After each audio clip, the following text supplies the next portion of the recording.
Assalamualaikum warahmatullahi wabarakatuh. Selamat pagi Bu Mena dan teman-teman semua.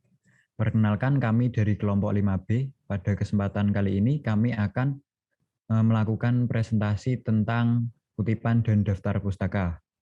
Pertama-tama izinkan kami untuk memperkenalkan diri masing-masing. Yang pertama ada saya sendiri yaitu Gandhi Satria Mukti dengan NIM 53024211071. Lalu yang kedua ada Mas Rohmat Nugroho dengan NIM 53024211072. Lalu yang ketiga ada Mas Faisal Rizky Raffi Pratama dengan NIM 53024211080. Lalu yang keempat ada Mas Syahrido Natikoh dengan NIM 53114211052. Lalu yang kelima ada Mas Rizky Rizaldi dengan NIM 53114211085. Lalu yang keenam ada Mas Muhammad Fikri Hidayat dengan NIM 53114211103. Lalu yang ketujuh ada Mas Muhammad Iqbal Latif dengan NIM 53114211113.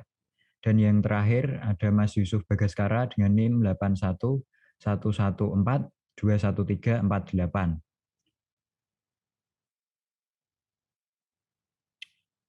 Yang pertama yaitu pengertian daftar pustaka. Secara umum, daftar pustaka merupakan suatu daftar yang memuat semua sumber informasi dari sumber-sumber yang digunakan sebagai kutipan atau referensi dalam pembuatan karya ilmiah secara jelas dan terperinci. Daftar pustaka biasanya berisi nama penulis, penerbit, identitas penerbit, dan tahun terbit. Daftar pustaka dapat ditemukan di berbagai karya tulis ilmiah seperti laporan, hasil penelitian, makalah, skripsi, dan masih banyak lagi. Lalu daftar pustaka menurut Goiskeraf, daftar pustaka adalah daftar yang berisi informasi yang mempunyai kaitan dengan sebuah karangan yang dibuat. Sedangkan daftar pustaka menurut Carter dan Barker menggambarkan daftar pustaka sebagai disiplin ilmu 2 kali lipat, meliputi daftar buku yang terorganisir dan deskripsi sistematis buku sebagai objek. Lalu menurut Nini M. Kuntaro, daftar pustaka didefinisikan sebagai salah satu teknik notasi ilmiah yang merupakan kumpulan sumber bacaan atau referensi dalam menulis karya ilmiah. Daftar pustaka juga memiliki fungsi dan unsur-unsur. Yang pertama, fungsi daftar pustaka yaitu untuk menghargai serta mengapresiasi penulis sumber informasi tersebut yang membantu kita untuk menyelesaikan makalah yang dibuat. Yang kedua, untuk menunjukkan kepada pembaca bahwa karya ilmiah yang dibuat mempunyai sumber referensi yang dapat dipercayai keasliannya dan bukan merupakan pemikiran penulis sendiri. Yang ketiga, agar para pembaca nantinya dapat meneliti dari sumber-sumber yang kita gunakan untuk referensi, jika ingin mengetahui informasi secara lebih mendalam. Yang kemudian, ada unsur-unsur daftar pustaka. Yang pertama, nama penulis. Yang kedua, judul buku, termasuk judul tambahan. Yang ketiga, data publikasi, terdiri dari penerbit, tempat penerbitan, tahun penerbit, jumlah salinan, jumlah volume, dan ketebalan buku atau jumlah halaman. Dan yang terakhir, untuk sebuah artikel, judul, nama, dan majalah, dan jumlah volume artikel terkait juga diperlukan jumlah dan tahunnya. Baik, saya akan menjelaskan jenis-jenis dan cara menulis daftar pustaka. Jenis-jenis daftar pustaka di sini saya klasifikasikan berdasarkan sumber studi pustaka yang digunakan. Yang pertama, daftar pustaka dari buku. Daftar pustaka dari buku menggunakan yang dimana daftar pustaka ini diambil dari referensi buku tersebut, yang dimana dalam format penulisannya yakni nama penulis, tahun terbit, judul buku, kota terbit, dan nama penerbit dihubungkan oleh tanda titik 2. Contoh daftar pustaka dengan satu orang penulis, yaitu sebagai berikut. Maharani, Intan, tahun 2000 dengan judul buku Panduan Penulisan Biografi, kota terbitnya Jakarta dengan nama penerbit Intermedia. Yang kedua, daftar pustaka dari makalah. Tata cara penulisan daftar pustaka dari makalah tidak berbeda jauh dengan penulisan daftar pustaka dari buku. unsur yang harus terdapat dalam penulisan daftar pustaka dari makalah, yakni nama penulis, judul makalah, tahun terbit, dan keterangan makalah di akhir penulisan. Yang dimana dalam contoh penulisan daftar pustaka yang bersumber dari makalah, yakni Hanum Januar sebagai nama penulis, tahun terbit 2014 dengan judul makalah Partisipasi Perempuan dalam Dunia Kerja, dan di akhir penulisan diberi keterangan makalah. Next slide. Yang ketiga, daftar pustaka dari jurnal. Jurnal juga sering digunakan sebagai bahan rujukan dari sebuah karya tulis. Hal ini karena jurnal merupakan rujukan terbarukan dan aktual karena berkaitan dengan hasil penelitian. Dalam penulisan daftar pustaka dari jurnal juga harus memperhatikan tata aturan baku dari penulisan tersebut, yang dimana dalam format penulisannya yakni nama penulis, tahun terbit, judul artikel jurnal, nama jurnal, dan di akhir yakni dicantumkan volume jurnal. Berikut adalah contoh yang bersumber dari jurnal. Dea Sita sebagai nama penulis, tahun terbit tahun 2010 dengan judul artikel jurnal Peristiwa Pemalsuan Laporan Keuangan yang terjadi di Indonesia, dengan nama jurnal Jurnal Akuntansi dengan volume jurnal 11-2-216-22. Untuk materi selanjutnya akan disampaikan oleh teman saya, Rizky. Kepada Rizky, saya persilahkan. Ke slide sebelumnya tadi belum kelar, yang satu lagi. Kemudian selanjutnya ada daftar pustaka dari skripsi atau tesis. Penulisan daftar pustaka bersumber dari hasil penelitian suatu perguruan tinggi, tidak jauh beda dengan penulisan daftar pustaka lainnya. Pengambilan sumber hasil akademis perguruan tinggi cukup populer dalam pengambilan referensi. Berikut format penulisan daftar pustaka yang bersumber dari skripsi, tesis, yaitu nama penulis, tahun terbit, judul skripsi, kota terbit, lalu nama universitas. Kemudian contoh daftar pustaka yang bersumber dari skripsi atau tesis atau jurnal, yaitu Dirvan 2005 analisis pelanggan terhadap pelayanan bank. Kemudian skripsi, kemudian Jakarta 2 Universitas Muhammadiyah. Selanjutnya ada daftar pustaka yang berasal dari internet. Sumber internet menyediakan informasi yang sangat luas. Hal inilah mengapa internet menjadi sumber acuan populer. Dalam penulisan daftar pustaka dari internet perlu memperhatikan format penulisan. Adapun format penulisan daftar pustaka yang berasal dari internet, yaitu pertama ada nama penulis, kemudian tahun terbit, judul artikel, alamat web, kemudian tanggal akses web.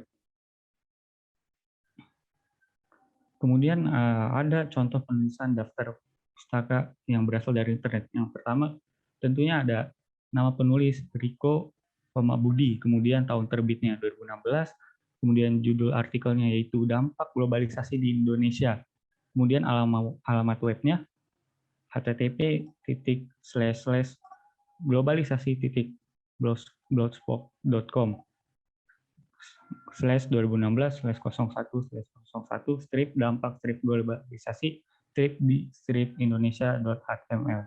Dalam kurung ada tanggal akses webnya yaitu 1 Januari 2015. Kemudian yang terakhir ada daftar pustaka yang berasal dari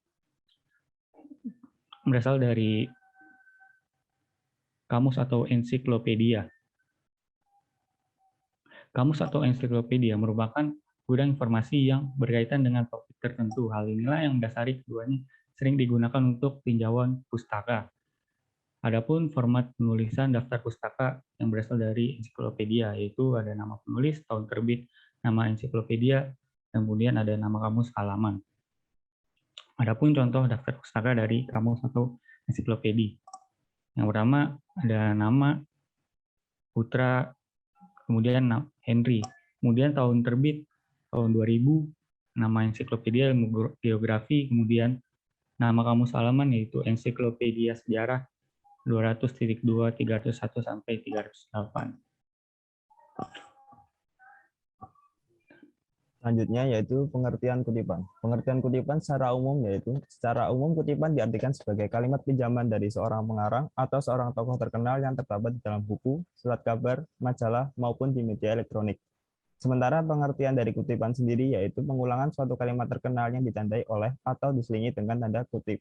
Kemudian pengertian kutipan menurut ahli, menurut Keraf, kutipan merupakan bagian dari suatu pernyataan maupun pendapat yang telah terdokumentasi. Kutipan dilakukan apabila penulis sudah memperoleh sebuah kerangka berpikir yang mantap. Meskipun kutipan dari seorang ahli itu diperkenankan, bukan berarti bahwa keseluruhan dari tulisan tersebut terdiri dari kutipan-kutipan. Sebuah kutipan hanya berfungsi sebagai bahan bukti untuk menunjang pendapat penulis.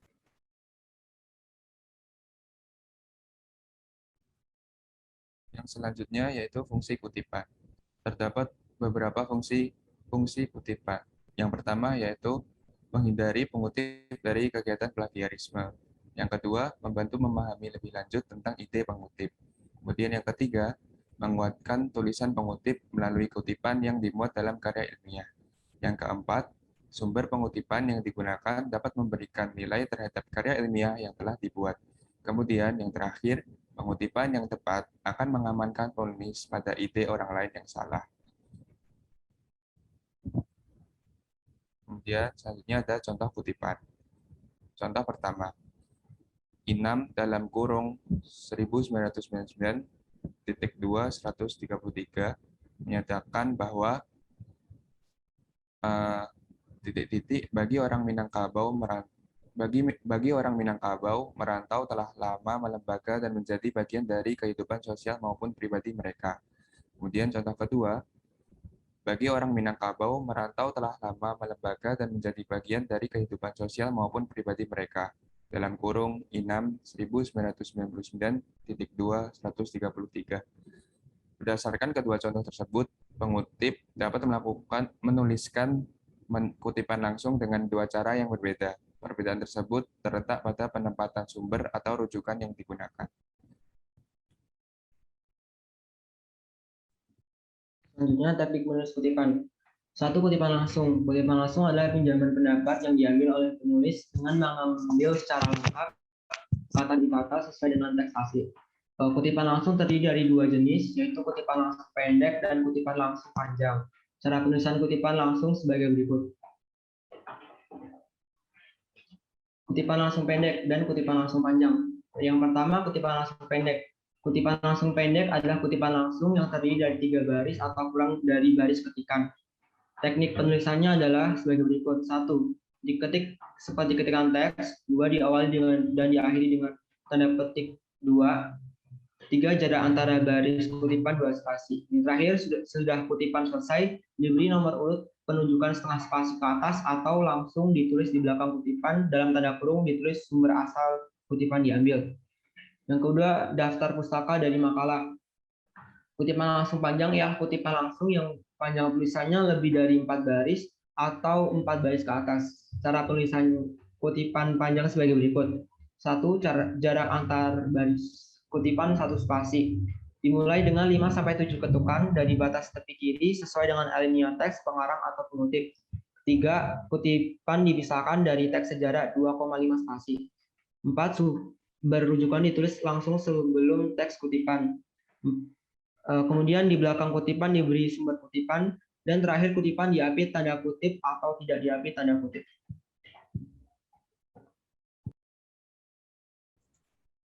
Oke, selanjutnya yaitu kutipan tidak langsung.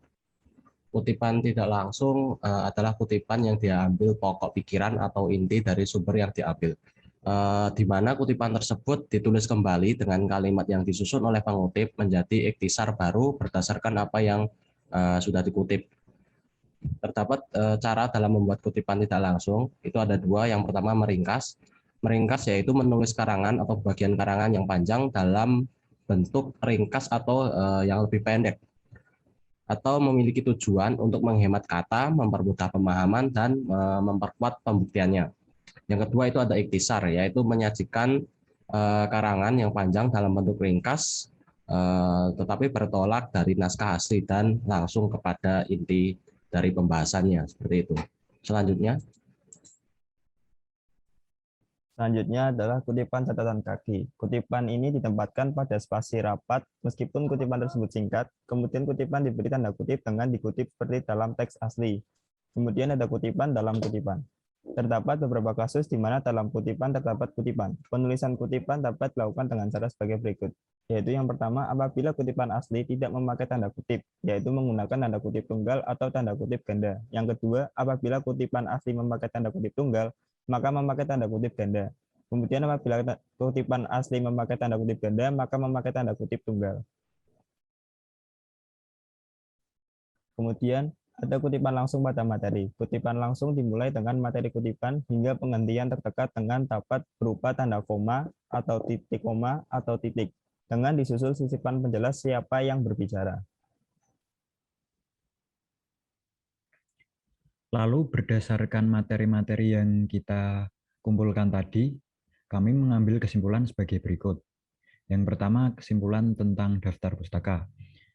Daftar pustaka merupakan suatu daftar yang memuat tentang segala informasi dari sumber-sumber yang digunakan dalam penyusunan suatu karya ilmiah.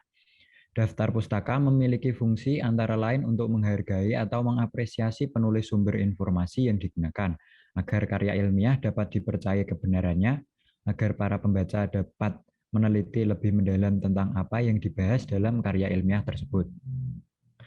Lalu kesimpulan kutipan.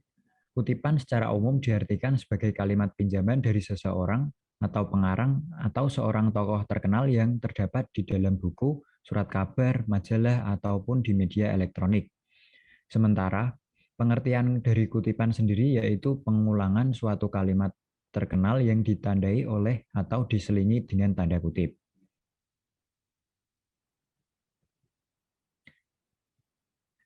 Baik, mungkin begitu presentasi yang dapat kami sampaikan. Bila ada kesalahan kata, mohon dimaafkan. Kami dari kelompok 5B pamit undur diri. Wassalamualaikum warahmatullahi wabarakatuh.